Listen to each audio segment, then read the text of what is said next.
Hello, everyone. I am Dolores Donnelly, Community Development Officer with Armagh City, Banbridge and Craigavon Borough Council. This lecture series between effects of the Great Irish Famine has been made available through funding from the Executive Office in Northern Ireland. It's Good Relations Programme funding. Tonight's guest speakers are firstly Ciarán Reilly, and our second speaker will be Anna McKay. So I would like to introduce Ciarán. Ciarán's topic tonight is Black Sheep Disgrace Any Flock, the Irish Land Agent and the Great Famine. Ciarán is an historian of 19th and 20th century Irish social history at the Department of History, Maynooth University, with a special interest in the Great Irish Famine. He is also an assistant director of the Centre for Study of Historic Irish Houses and Estates at the Department of History. Ciarán is the author of a number of books, including The Irish Land Agent, 2014, Strokestown and the Great Irish Famine, 2014, and was co-editor of Dublin and the Great Irish Famine in 2022. Welcome, Ciarán. Ciarán, I will just share now the host with you. And that should allow me to share screen. I will just unpin our other guests. Now, I hope you're seeing my screen now, are you? Yes, we are. Thank you, Ciarán. Perfect. Okay, thank you, Dolores. Thank you, first of all, for the invitation, and to Jared as well for the invitation to take part in this series. I'm delighted to do so. It's what you've outlined there already is just, it's a massive success once again this year. Credit to you. I watched the series last year and caught up with the lectures as they were made available, and I just wish you continued success with it. What I want to talk this evening about is the Irish Land Agent, and that idea of black sheep disgrace any flock.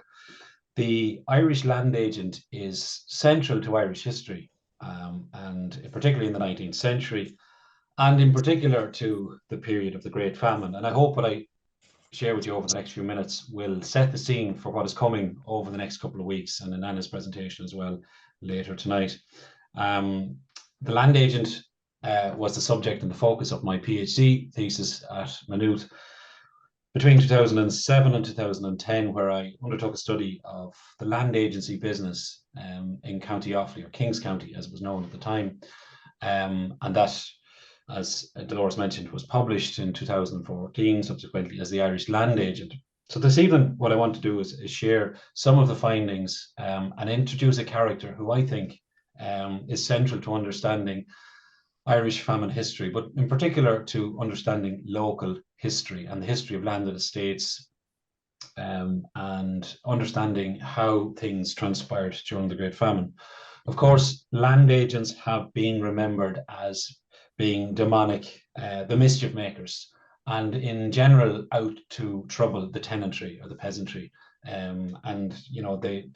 They're singled out for a lot of the criticism in relation to the handling of the Great Famine crisis, but also of the mismanagement of landed estates and of land in general over the 19th century. And just to begin with a quote from the writer Robin Flower, writing in the 1950s, wrote, "The landlords were sometimes decent men, but the agents were devils one and all." And I think that is a good starting point, and indeed was my starting point, starting out on the research into the who exactly were land agents, and how qualified. And that's one of the central questions I look at, is how qualified were these people to actually undertake the management of land, and to undertake a crisis such as the Great Famine of the 1840s. Not all land agents are remembered unkindly. In 1847, in the compilation of a report following the inspection of his estate in County Offaly, the Honourable Frederick Ponsonby wrote to the Earl Fitzwilliam that, "I have to thank my excellent resident agent, Mr. James Devery. He's an excellent man of business, sensible, interested, and of the strictest integrity. He is beloved by the tenantry, a thing rare in Ireland in the instance of any agent, and much esteemed by all who know him." So even in the course of praising James Devery for his conduct and management of the Ponsonby estate in Clohan in County Offaly, Frederick Ponsonby also, I suppose, casts a dark shadow or a dark light on the land agency business and the land agent in general, when he says that that is a thing rare in Ireland in the instance of an agent, that somebody could be beloved by the tenantry. Lord Dufferin in County Down was also of the same opinion, that the agent was an important person, and he could boast that the agent was the most important choice that a landlord had to make in life. And indeed, he went as far as to say, after choosing a marriage partner. But by the end of the 19th century, the land agency business was in serious decline, and coupled by the fact that the successive land acts had been passed, land agents were no longer required, as land and landed estates were being broken up. And so much so that the celebrated land agent Samuel Hussey, who it said was a land agent for one third of County Kerry at one point, he would write in his book in 1904, The Reminiscence of an Irish Land Agent, that the class in Ireland will probably soon be as extinct as the dodo. So they were on their way out, but they had been central to Irish history, particularly, as I said, in the 19th century. So land agents sit as a kind of middle point between the landlord and everybody below, and be that middleman, strong farmer, small farmer, or the millions of cottier or landless labourers who occupied and lived on the land in Ireland. And that's just a simple structure on your screen there now, indicating the land system in Ireland. Middlemen farmers rented large tracts of land from landlords, who in turn sublet to strong farmers, who in turn sublet to small farmers, who in turn employed cottiers or landless labourers on their estate or on their farms, and provided them with small patches of ground to grow their potato crop. So the agent sits very much between the landlord and the middleman, and he is the person that will interact with all of these people. So it's only in the very rare occasion that a landlord would actually interact with any of these people below his own status. And I'll get into a little bit more about that as we go through. But to understand the land agent and the work that he done, and I've only ever come across one example of a female who was a short time a land agent in County Wicklow. A land agent required a whole team of officials around him to actually undertake the work. And these people included a clerk, somebody to keep record and document the rents that were being paid, a rent warner, somebody to actually notify the tenants in advance of the rent day, an agriculturalist, and increasingly used in the 1830s and on the eve of the Great Famine. There were as many as 60 Scottish agriculturalists roaming the countryside, being employed in various landed estates. And in fact, a lot of that has its lead, I think, from the Gosford estate in County Armagh. Some of the first agriculturalists and agents brought in there to specifically instruct on agriculture. A bailiff and drivers, these were engaged to actually drive cattle and crops from land where rent had been owed, or a bailiff was used to oversee the actual eviction of tenants. A law agent, frequently employed by the land agent to actually instruct on leases and to carry out eviction notice and so on. A land steward, another part of the estate mechanism. The land steward generally took charge of the domain land and the land surrounding the big house, while also overseeing agricultural advice to tenants and so on. A watcher, and these were quite frequent on landed estates and employed by agents. The watcher was simply somebody sent in to watch the tenants, to make sure that crops and animals weren't taken from the land if rent was owed. And there's more individuals. A drainage instructor is, as what it says, a process server or a writ server, somebody that actually served the writ of eviction. A caretaker, somebody sent in by the agent to occupy a house or land after somebody had been evicted. And a sub-agent. Many landed estates were so vast and the property so vast that sub-agents were employed to help the land agent in his work. And then there were other people employed in this estate team alongside the land agent. And they included the wood ranger, the herd, and the gamekeeper. So it was quite a big team of officials employed on a landed estate. So the agent oversees all of those people, but he also does much more than that as well in terms of what his duties for the landlord directly. So the study of the Irish land agent took a sample of over 100 land agents in County Offaly and almost 50 others then from other counties across the country. So in total numbering about 150 individuals, and just looking at who in fact these people were. So we've individuals like Francis Berry, who makes his money initially as a merchant and operating along the canals, which traversed the Irish Midlands in the early 19th century. People like Thomas Murray at the Downshire estate. Lord Downshire from County Down owned a significant estate in County Offaly, 14,000 acres, and the Murray family were employed there. And others then, like the Manifold brothers. And it was quite frequent, it was quite a common occurrence to see a number of brothers employed at landed estates.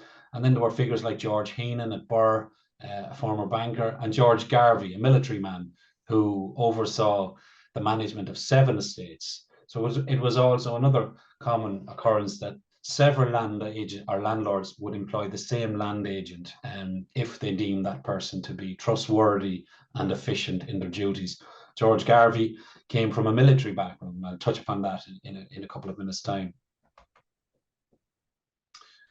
Up until quite recently, land agents and much of what we know about land agents really stems from 3 individuals. Samuel Hussey, mentioned already, one of the few land agents to actually leave a memoir or a record of his working career.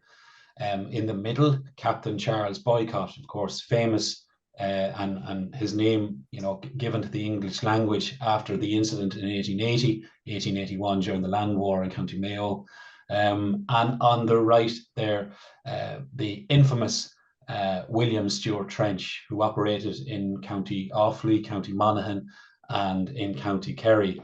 And it's said that Trench, of course, was so hated by the tenantry in County Monaghan that when he died in 1874, his corpse was dug up and his grave, it said, infested with rats. Agents have also been, I suppose, poorly remembered in the folklore and memory. And pictured there are some of the key figures in the Irish Folklore Commission of the 1930s. And in that folklore that was gathered in the 1930s, we see this innate prejudice against land agents. And as I said at the outset, they were described as being the mischief makers and always out to make the most of their own or every situation and to feather their own nests. And they're remembered in other fashions as well. And if I just take again this example from Offaly of 4 locations in the county which are named after land agents. And you have Manifold's Hole, Cage's Bridge, Gatchell's Bush, and Pike's Tree. And these are landmarks which are still pointed out in various local locations in County Offaly today, and they actually represent the location where land agents were murdered, and that's why they're remembered, and for little reason else. Land agents were also remembered in the early 1920s, and for example, with the big house burning mania which swept the country between 1920 and 1923, when almost 300 country houses were burned. At the burning of Kinnety Castle in County Offaly, which was subsequently rebuilt and is now a 4-star hotel, the actions of the land agent in evicting tenants in 1852 were remembered and recalled, and in particular the actions of a man called Black Thomas Bernard, referred to as being black because of the misdeeds he done towards the tenantry and evicted hundreds of them at that time. Land agents are also remembered in social memory in other fashions, in song and in music. A song again from County Offaly refers to this. We cried down with conversion. This is a song called The Boys of Portine. We cried down with coercion, rack rents and evictions, the bailiff, the sheriff and crowbar brigade. and the landlords must fly out of Holy Ireland unless they work for us with a shovel and spade. And land agents, and possibly much of the negative depiction of land agents actually stems from works of poetry, fiction, and drama. And if we take, for example, the works of Charles Lever, the novelist, who in his 4 works in the 1840s, and they are Jack Hinton, Tom Burke of Ours, Hector O'Halloran, and H.G. Curran's Confessions of a Whitefoot, all of these writers refer to demonic land agents, and they're central characters in the story that they're depicting. But perhaps the best known of the novelists who depict this land agent out to do wrong to people was William Carleton. Of course, Carleton is familiar to many of you, and you know, traversed that borderland of Louth and Armagh in his day. Apologies, Ciarán, for interrupting. Can I just ask everybody to make sure they're muted? Everybody, because there's somebody in the background I keep trying to mute, and they unmute themselves. So just ask the guests to all mute. Thanks, Ciarán. Sorry for interrupting. No problem. William Carleton is probably the best example of this. And in his book, published in 1847, The Black Prophet, he depicts 2 characters, Greasy Pockets and Yellow Sam. And, you know, he describes them as a black catalogue of dishonesty, oppression, and treachery. And he regards the agent as being alien, capricious, and indeed the source of all trouble. So much of what we know of land agents might actually stem from the writings of Lever, Carleton, and of others. Sorry there now. For some reason my screen won't move. Not well now. There are others, of course. Maria Edgeworth, the great writer of the 19th century, she depicts in Castle Rackrent Jason Quirk, who exploited his position to secure the estate for himself. And again, in her novel, The Absentee, published in 1817, the villain of the story was the land agent. And quite often agents were found guilty of misappropriating money belonging to the landed estate, and that is reflected in the novels which were published in the 19th century.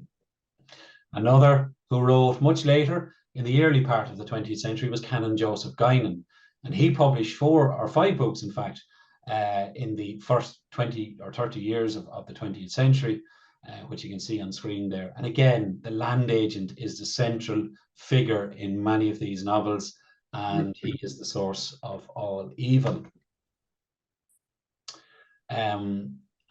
And looking at Irish nationalist figures such as Jeremiah O'Donovan Rossa, John Devoy, and John Mitchell, all of these, of course, are well read in the latter part of the 19th century and early part of the 20th century, and indeed today. And again, they reflect this capricious individual, the land agent, and they write about specific individuals that they would have known in their own worlds. So, the evolution of the Irish land agent. Well, land agents only become an actual feature of the landed estate from the Cromwellian Wars onwards, so from the 1640s or 1650s onwards. But by the middle of the 18th century, they are a common feature on nearly all landed estates. Now, the term is interchangeable, so you will see terms such as an attorney or a steward.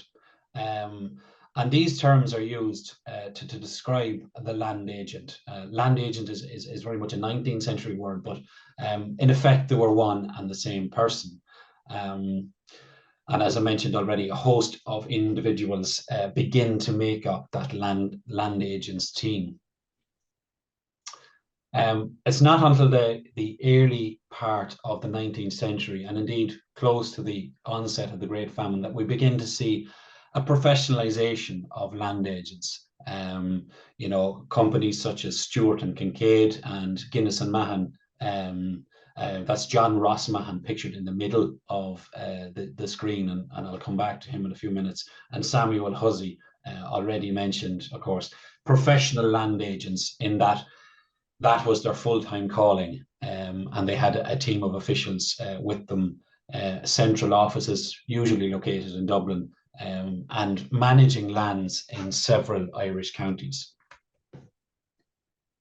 So who were the land agents? Well, they came from a wide social background. And as I mentioned, agency was not always a full-time occupation. In my study and in what I've done in the study of land agents, I found that about 10% of them came from the legal background. And legal people were deemed to be suitable for a landed estate because you know, they knew the law, they knew what recourse the landlord had in terms of eviction, and they also knew the law in terms of making leases and setting land. But there were several other occupations. You have merchants, you have coroners, you have clergymen, farmers, millers, bank managers. So it's really a host of people, but that brought its own problem. If you have merchants and coroners, clergymen officiating as the managers of land and the managers of people, well, they don't actually have the qualifications and the know-how to deal with the people and with the management of land. And when a crisis as the famine occurs in the 1840s, that spells its own trouble. So writing towards the middle of the 20th or the 19th century, one commentator mentioned that the post of land agent itself confessed that kind of status, i.e. of the gentry, and any Irish land agent moved virtually as a matter of course into the magistrate class.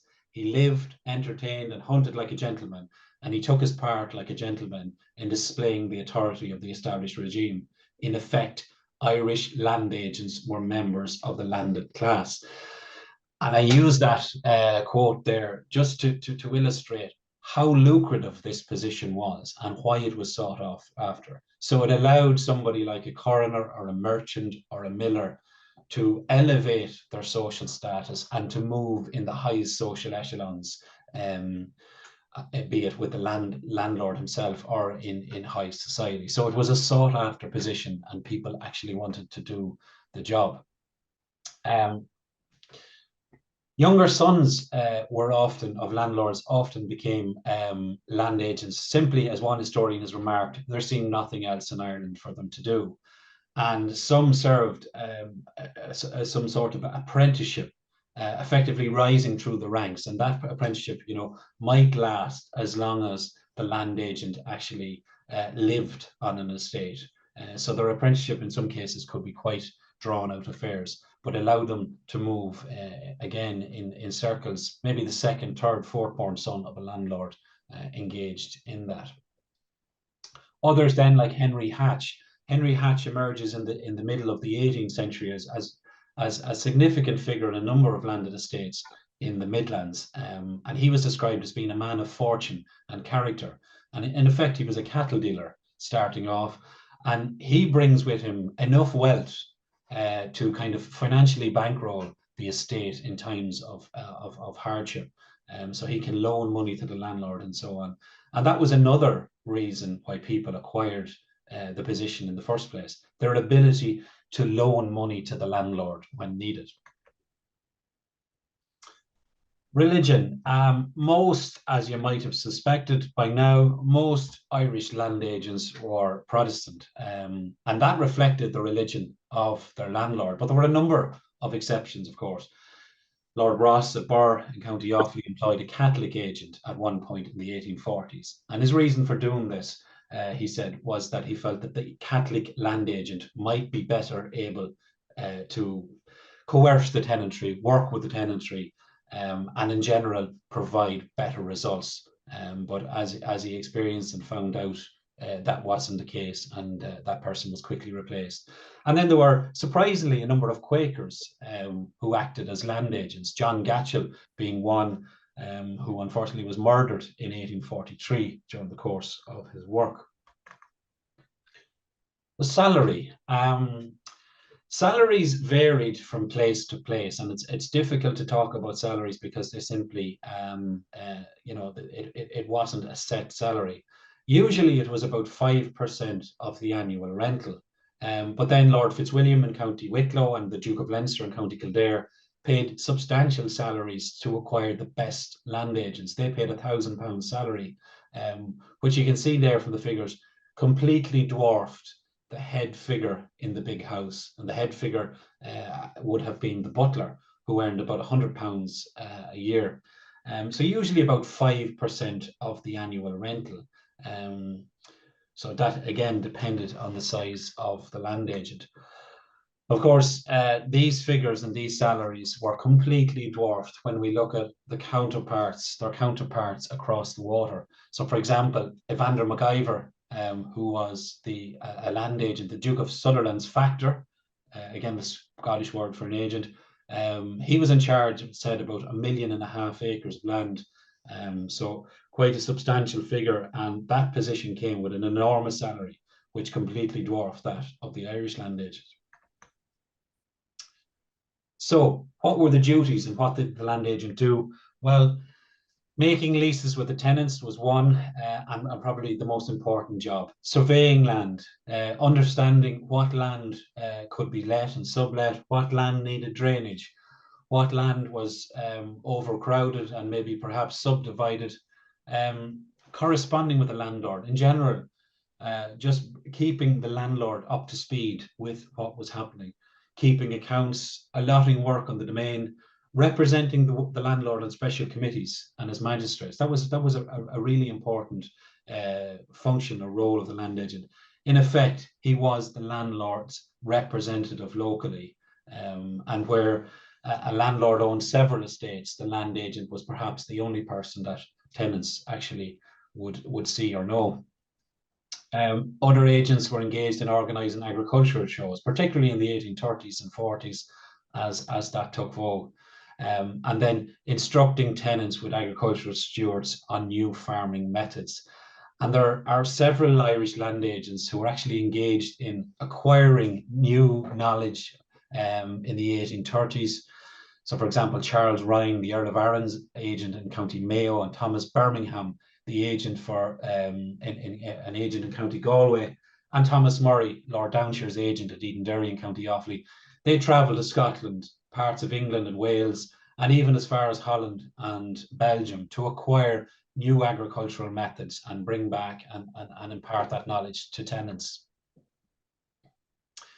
As I mentioned, they represent the landlord at the petty sessions and as people of administration locally. And it's perhaps that public role of the agent which is most resented. The agent might not be resented for his work on the landed estate, but he certainly was resented for his work as a magistrate. And in total, by the mid-1880s, it's somewhere in the region of 450 magistrates were also acting as land agents across the country. And that had its own set of problems and challenges. So I suppose the main duty or only interaction tenants would have with the land agent was with the paying of rent, usually collected on a twice yearly basis, the 1st of May and the 1st of November on gale days.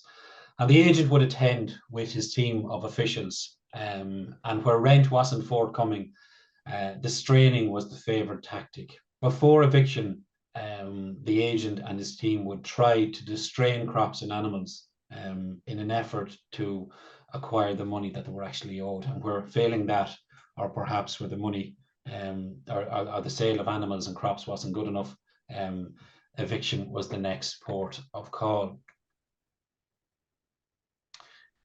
The landlord and the agent themselves had a somewhat strained relationship.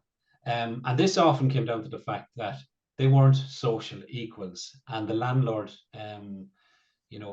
continued to look down on the land agent. And because of imprecise instructions, perhaps he did not carry out his duties correctly, or rents went uncollected. It created a tension amongst the landlord agent. So we can see that tension, and that causes problems when we arrive at the Great Famine. That causes problems in how relief is administered on a local basis. And there were few land agents or landlords who got on as well as the aforementioned James Devery and Lord Ponsonby. And that's the quote there earlier.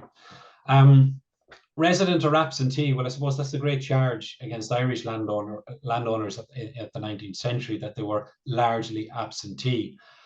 And it's something that's reflected again by the land agency class. Some preferred the social climes of Dublin. For example, the two big areas in the early 19th century were Fitzwilliam Square and South Frederick Street, where land agents lived side by side. Some resided as far away as England, and even one land agent I've come across residing in Rome.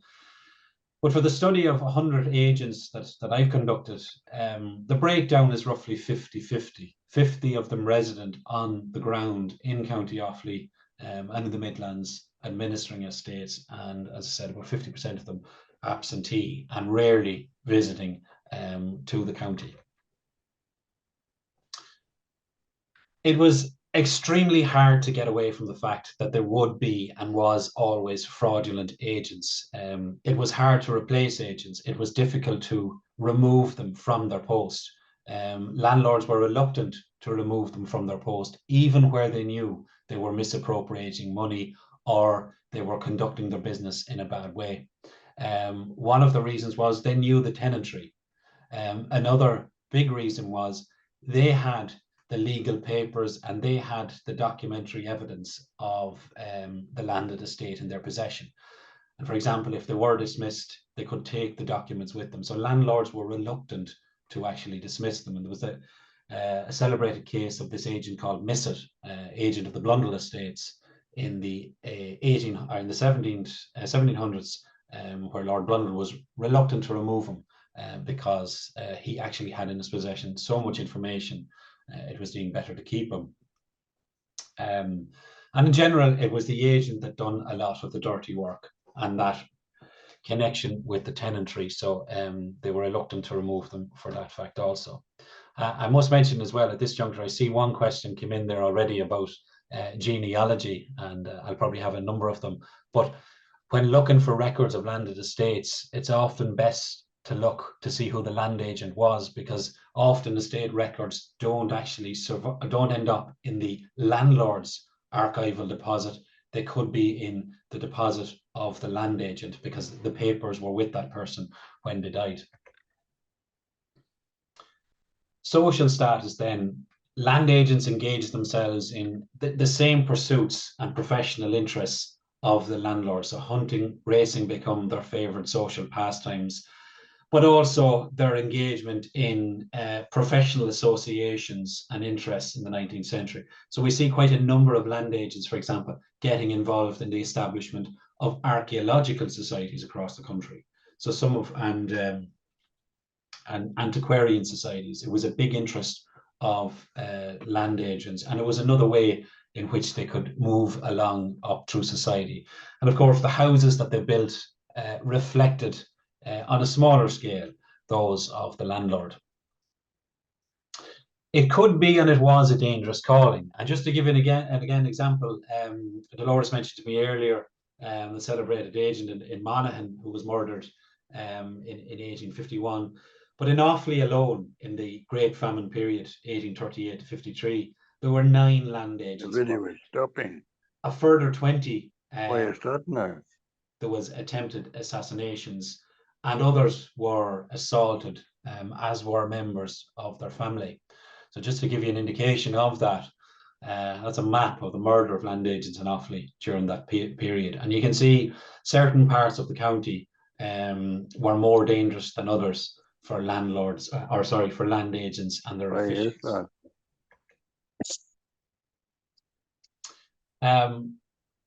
Despite all of this, and despite the fact that there was a target on their back, there was continued deference shown to the land agent, because the land agent could favour the tenant. So at particular times of the year, or particular occasions such as funerals or weddings or coming of age, or celebrations to mark the arrival of a new agent, petitions and addresses were got up by the tenantry and presented to the land agent, which reflected that deference and reflected the fact that the tenantry were willing to work with the land agent in order to keep law and order on a landed estate. And just to give you an example, when John Brownrigg died when James Brownrigg died in 1817, his son John Brownrigg wrote to Lord Downshire, and he wrote, "In this part of the country, there never was anything known like the universal lamentation through all ranks of people, which was evinced by every mark of respect, and such a funeral as Edenderry never saw. The whole town, road, and churchyard were a solid mass of carriages and people, consisting of all respectability of the country and the lower class and thousands." So that again reflects that idea of showing the respect to the land agent. And they probably were quite quickly shooting at him or his successor a couple of weeks later. Agents, as I mentioned, were also pioneers of change, of agriculture, and I've dwelt on that already. I'm just conscious of the time it's moving by. And they do actively try to implement new methods, new techniques, and through their publications and so on, they do affect change on estates in the 1830s, early 1840s, but simply not enough to stem what will follow. Agents were also expected to involve themselves in the political world. So, for example, in the 1830s and 1840s, agents were pitted against local repealers, followers of Daniel O'Connell and the repeal movement. And they were asked by landlords to pit themselves against the clergy. And the clergy formed a vital part of O'Connell's repeal movement. And one of the ways we see this battle playing itself out is in the establishment of reading rooms. Daniel O'Connell and the repeal movement established reading rooms in towns and villages, create libraries where people can come and read and are educated about the repeal movement and much more. And land agents respond by doing the exact same. And this tension that is created around the issue of repeal, the repeal of the Act of Union, is played out in heated elections of 1841 and 1852, where there are physical battles between the agent and his officials and the clergy and the repeal movement. So it's another expectation on the part of the agent. So by the 1840s, there's a realization, though, that something has to change. Lord Downshire, for example, said that he needed to have an active agent in the field and someone that constantly had the improvement of the estate in view. And so landlords turned their attention towards this professional land agency business. And pictured there is perhaps one of the better known ones in the 1840s, John Ross Mahon. And John Ross Mahon is a classic example of the professional land agent. He is employed on the Strokestown estate in County Roscommon, belonging to Major Dennis Mahon in 1845. It's bad timing, bad luck for John Ross Mahon to be brought in. It also coincides with Major Dennis Mahon acquiring the estate. And he at once tries to exert his influence on the estate. It's an estate that's dwindling into ruin. It's £30,000 in debt. The estate rental shows that there are massive arrears. Rent has gone uncollected for 3-4 years. But John Ross Mahon finds another major problem in relation to the Strokestown estate, and this is mirrored across the country, and that is that subdivision. The subdividing of the land has caused enormous problems and has been allowed to go unchecked for years. So I suppose, in a nutshell, to give you the best example from any estate, and this is the Strokestown estate, when John Ross Mahon conducts a census of the estate in 1846, he realizes that there are just under 12,000 people inhabiting the estate of 12,000 acres of land. The rental of the Strokestown estate shows that there are 745 tenants. And if we multiply that by the number of people, the average household, even if you take a figure of 7 or 8 people, you still only arrive at a figure of about 6,500 people who should be there, where in fact, John Ross Mahon has found that there are just under 12,000 people, 11,900 to be precise, on the land. So subdivision has caused a massive problem on an estate like Strokestown. And it's just one of the many challenges and problems affecting estate. So overpopulation, the problem with middlemen. Middlemen have been granted leases on long leases. There's tensions over access to land, Conagher. As the population has swelled, people are getting more anxious about access to land. There's a fear of outside labour coming in. There's a fear of mechanisation. There's problems around tithes, the collection of the Church of Ireland tithe. 1/10 of all produce had to be paid in the 1830s it was overturned in the 1830s, but up until that point had to be paid to the Church of Ireland. There's tensions about politics, tensions of religion. There's other agrarian tensions about evictions, and there's other outside factors then, like I mentioned, the night of the big wind, the spiraling debt which estates have racked up. The summers of 1840, 41, 42 were disastrous wet summers. Crops go unsaved and so forth. So there's a host of problems and challenges affecting estate management that people like John Ross Mahan are challenged with and faced with in 1845. I'll just skip on here now.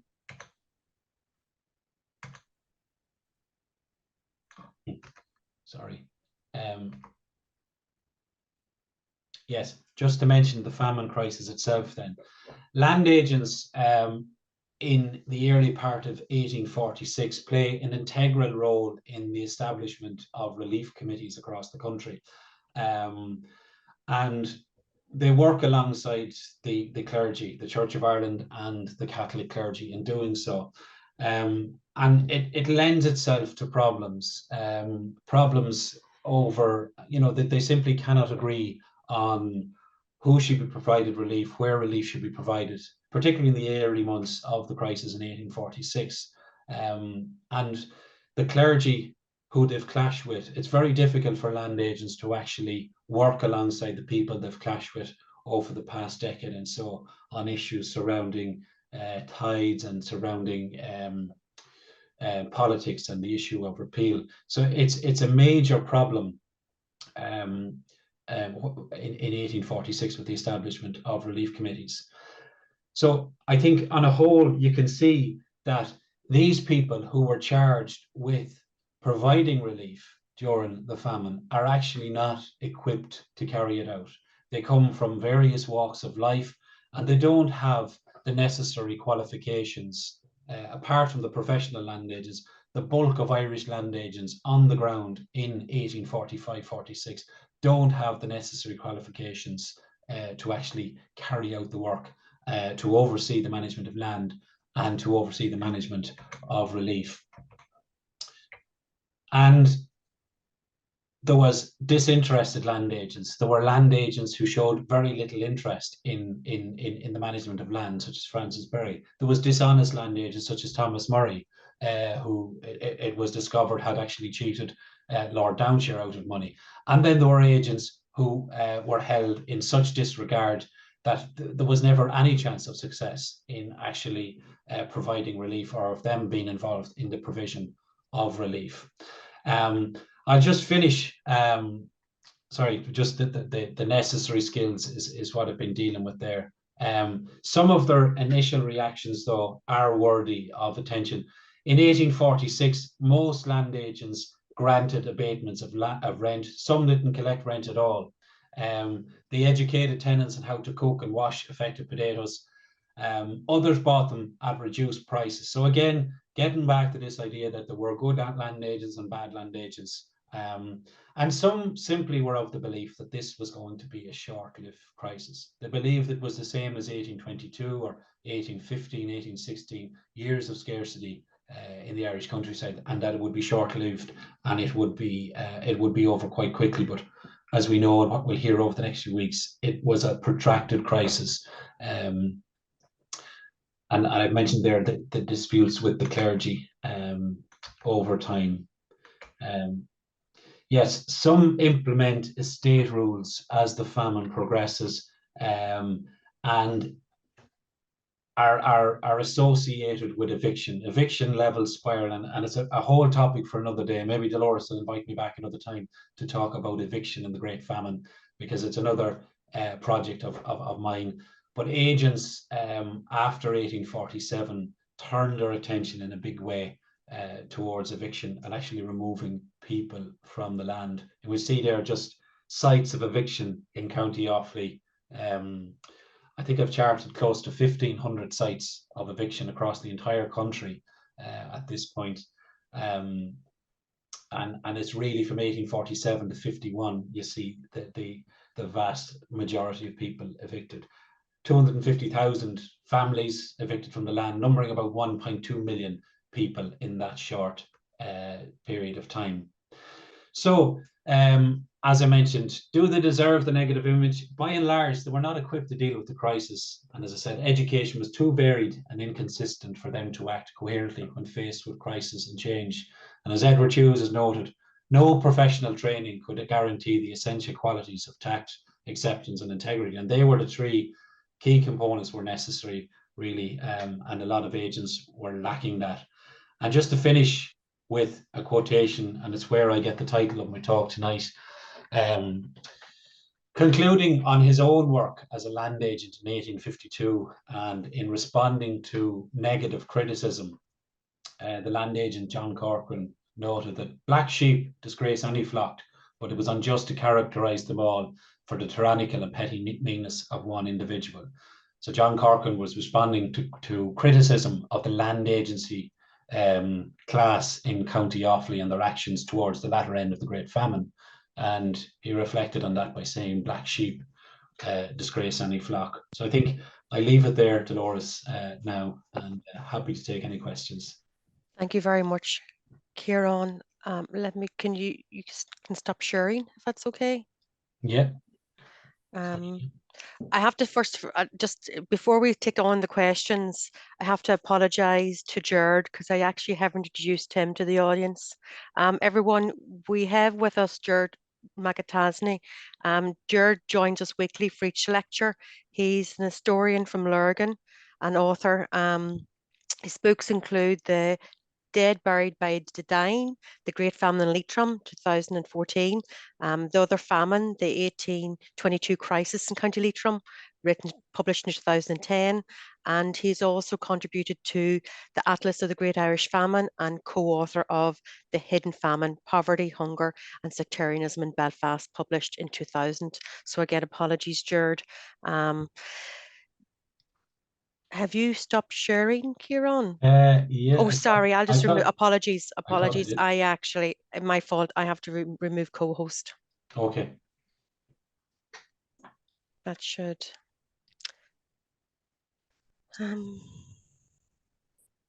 Apologies. Now I probably ran over time and eating into. No, you're grand. No, honestly, you're fine because we don't follow the time schedule now too strongly here either.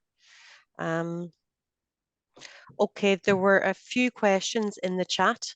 The first being that how could an amateur genealogist determine who the landlord was for an Irish ancestor before the time of the, is it Griffith valuation time period?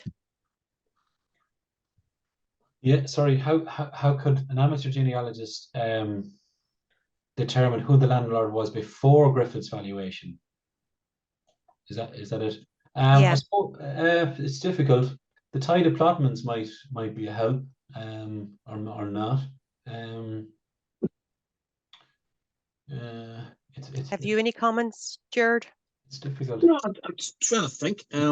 Yeah, going back chronologically from Griffiths, which is what 1840s to 1860s. The next step then is the tide of plotments. Again, it's laborious, but it's going through the likes of newspapers, which really start from the 1820s to develop throughout the country, and you'll find lots of information there, and you'll find letters as well from land agents, etc. But I mean, it's a difficult one. And one of the problems with research in land estates is you're obviously it's an obvious thing to say, but you're entirely dependent on the sources that are there. Some estates have great records, others don't. I remember looking at a list of names from the Duke of Manchester's estate, which was in Tandragee and Portadown in North Armagh, and there's hundreds of names in these pieces of paper, and there's not one thing to say what those names represent, or what they're about. So it's a genealogy. Anybody who's done it, I've done it myself, it's very much hit and miss, and it's difficult. But I mean, it's the wider you make your source base, then the more likely you are to hit upon something. But it is difficult. Mm-hmm. The next question is, who would the landlords be that would hire the land agents? That was really kind of like a lot of landlords simply hired land agents, didn't they? Yeah, most did. The majority did. Majority of people hired, but then there were some landlords who refused to hire land agents simply because they didn't want to get into that mess of fraudulent practice and be cheated of money or whatever. So there was a small minority kind of decided I'll do this myself. Laura asked, how can we identify who the land agents were? For example, Lord Lurgan. Griffiths shows the landlord as Lord Lurgan. I'm a little bit confused by that question. I think, yeah, it's just trying to identify who the agent was. Yeah. It's difficult. You know, the estate rental, if the estate rental survives, it'll usually be signed off by a land agent. You'll see the clerk's name on it probably as well. The rentals are usually signed by an agent. You'll see maybe in other estate accounts salaries, salaries that are paid to the agent, so you'll be able to identify it. And another good way of identifying land agents is through newspapers, because as I mentioned, the addresses to them are references to abatements of rent. During the famine, we see that quite a bit. So and so the agent for has granted abatement of rent of 20%, and 20% might be very little, but the newspapers deem it worthy and the landlord deemed it worthy of noting. We've Jared, who's a student. He's a student of contextual history, and he's asked, how do you measure the land agent against similar folks in 2024? Who will be similarly despised in 2174? Yeah, it's 50 years. Oh, I think, yeah, history is certainly, sorry, I'll just mute somebody here. History is certainly maybe repeating itself in many ways, and maybe it always has been since the famine too. It's a good question, but one I won't answer. Question. I think, yeah, we could mention a lot of, especially I think maybe in the Republic of Ireland, and especially when it comes to association of properties and everyone. Can I just ask everyone to make sure they're muted? Sorry, someone keeps unmuting there.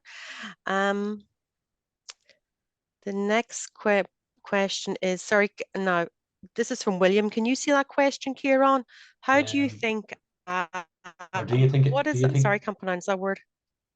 Do you think a queen was ever held to one? Yeah, for one of these murdered agents, I don't think so. I think that there's bonfires lit to celebrate the downfall. Did you say? Did you? No, is that? How did you pronounce that again? I would say Queena or Queenu. Queena. Okay. Yeah. A lament is Queena is a lament. Maybe there's native Irish speakers there. What? Just for maybe.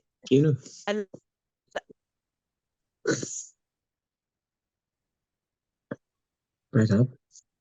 Dolores has gone there. Seems like it. Okay.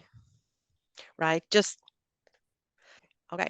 1946 Strokestown census be accessed. The Strokestown census, that's in Strokestown House in the archive located there. Very good census of the estate. Okay, and someone actually has asked, how long is this session? Well, we have another talk after this, so we've prepared for another hour. Very good and informative. People have enjoyed it. People have thanked us for the clarity of the presentation, which is great. Very good. Sorry, I'm just trying to scroll. Kevin here says, thank you for an informative presentation, and I thank you for ending with a quote from my great-great-grandfather, John Corcoran. Just a little joke, no relation to my knowledge. Okay, sorry. So that is it. I don't think there's any. Oh yes, on which estate in Wicklow was a female land agent employed? Yeah, I knew that when I said it. As soon as I said it, I said I'm going to be asked which estate it was, and of course it's gone over the top of my head. But it's in the book, The Irish Land Agent. It's mentioned. So in there the, you go. You have yeah, to buy the Buy the book. book. well, buy it or loan it in the And library, wherever I you can get it. just But it tell is in there. people to. It is in there, Joan. Yeah, yeah. I haven't finished reading the book yet, so I can't answer that question for anybody either. But I think that is everything. Ciarán, thank you very much. That was a very informative presentation this evening. And you know what? We will have you back for another talk. That's a guarantee now. I think that'll be hopefully scheduled though this autumn without a doubt, because as you said, the evictions. Just on that note, actually, on the evictions, Jared, in your book, the great the dead by the dying, the great famine in Leitrim. At one part in the book, you discussed evictions, comparing evictions in Leitrim and part of Fermanagh. You recall this? No, I do not. Do you know? And You know, there was a serious, I remember in your book, there was a serious disparity in the number of evictions, like in Leitrim compared to, let's say, West Fermanagh. It was a shocking differentiation and yeah, really a lot of that would have come down to then how efficient the land agents would have been, I'm sure, in yeah, very much implementing so. that. Yeah, and they're you know how they integrated into the society there, or how they were regarded, or whatever. You know, I mean, certainly, if I could say thanks to Ciarán, I met him in Strokestown a few years ago, and I've just written down, made note of a few things here, if you don't mind me saying. Oh yeah. Yeah, yeah. Yeah, just the Duke of Manchester, as I say, who had land around Tandridge and Portadown in North Armagh, he actually had a moral agent. Henry John Porter was the moral agent. So he was responsible for the morals on the estate as well, Yeah, yeah. as well as a standard Yeah, agent. that there's a few. I think Farnham and Cavan as well was another. Farnham. And the interesting thing there, Ciarán, is that both Farnham and the Duke of Manchester were notorious proselytizers. Yeah, yeah, that's Yeah, true. so it's interesting to have that. The famous agriculturalist was William Blacker. There were two William Blackers in Armagh at that time. There was William Blacker, the Orange Man, and there was William Blacker, who was lauded throughout Ireland and the UK as an innovative agriculturalist. And there were articles about him in the various London magazines at the time. Lord John Russell's private secretary, one of his private secretaries was a landlord in County Leitrim. And this landlord was receiving weekly information from his agent during the famine in County Leitrim. Now, most or if not all of the communications have gone, but actually I came across reference to that. So this idea that the British government wasn't aware of how bad it was at the very start, they were, because the likes of this was getting through very detailed information. We talk about fellows who were killed. John Stretton was the land agent in Clune in County Leitrim. He was beaten to death in 1838. It went from basically, attacks on his animals, his crops, to his house, and eventually they got him and they beat him to death. Maleverer was a famous one in South Armagh, North Monaghan. He was also beaten to death. And then the other side of things, I came across a middleman, a letter he wrote in 1818, working on the 1822 famine in Leitrim, and he was writing to the landlord and saying, listen, I'm one of your middlemen. I took the land, and this is the term I use, I took the land from you in 1812 when the world was mad. And I remember researching that just round about the time that the Celtic Tiger came crashing down, and thinking some things never changed. It was 200 years later, same thing. The Mount Stewart estate, and you mentioned about how they were put on various committees. No, I mean, one of the major ones at the time was the Board of Guardians. And, I've gone through most of the Board of Guardians minutes books for Ulster, and you find that for the most part, it's half a dozen guardians at every meeting, until there's a big meeting where there's an appointment of a teacher or even the porter, and certainly the workhouse master. And then when it comes in for contracts, and obviously there's a lot of nepotism there, and you find then that the meeting goes up to maybe 30, 36 people. And in amongst those is the local landlord's agent. And one of the most famous would have been John Andrews, from the Andrews family from Cumber. And he was on the Newton Ards committee in County Down, and vigorously opposed outdoor relief. He was one of the main reasons why outdoor relief, brought in from the 15th of August, 1847, didn't happen in that area. And then process servers, you mentioned them as part of the hierarchy. I mean, that was a dangerous occupation, and many of them were attacked. And there's actually a great description of a process server in County Leitrim going onto the land with the police and the military, because he needed them at that stage. And we've got this idea of the downtrodden tenants but actually in some areas the tenants were very, very well organized. And he talked about grappling with shadows. That's what it was like dealing with the tenants. And he said he walked in, it's very atmospheric. He walks into the land. And I always think it's like something out of the film Zulu, where he says as soon as he walks into the land, all these people appear across a ridge on top of the land, armed with scythes and pitchforks, and he makes no hesitation in clearing off the estate. And the last thing, I mean, it's when you've gone through hundreds and hundreds of letters from the Society of Friends, the Irish Relief Association, and the Relief Association papers in Dublin, the British papers, the term that's used is like a leitmotif is the evils of absenteeism. Yeah. That is used constantly, and it doesn't matter if it's a Catholic priest, and it rarely is one writing, or a Protestant minister, or local gentry. They always talk, minor gentry, they talk about the evils of absenteeism. So that's just a few things that I thought. Yeah, very good, very good. Ciarán, just someone's asked here, you mentioned the murders and attempted murders. Is there a paper or book giving that information? Not that I know of. As a whole, as a body, no. Jared has mentioned some of the sources there that are useful for actually identifying some of those murders, and as well as the outrage papers in the National Archives. The outrage papers would be hugely important for that. I'm actually giving a paper next month in Glasnevin on murder and crime in Ireland, looking at kind of how law and order broke down as the crisis worsened. Have you done research on land agents in County Sligo? No, Joyce, I see that question coming in. It's one county I haven't done much on. Yeah. That's and I see Fiona Slevin there has identified our female land agent. She's quite correct. It is Barbara Verschoyle on the Fitzwilliam estate. There. So, you've lost a book sale there, book sale, yeah. Sorry. Thanks, Fiona. Listen, Ciarán, thank you so much. We'll definitely arrange for you to come back to do another talk, and I'll certainly be in touch with that. About that, thank you. That was a fantastic presentation tonight. Thank you. Thank you. Pleasure. Thank you.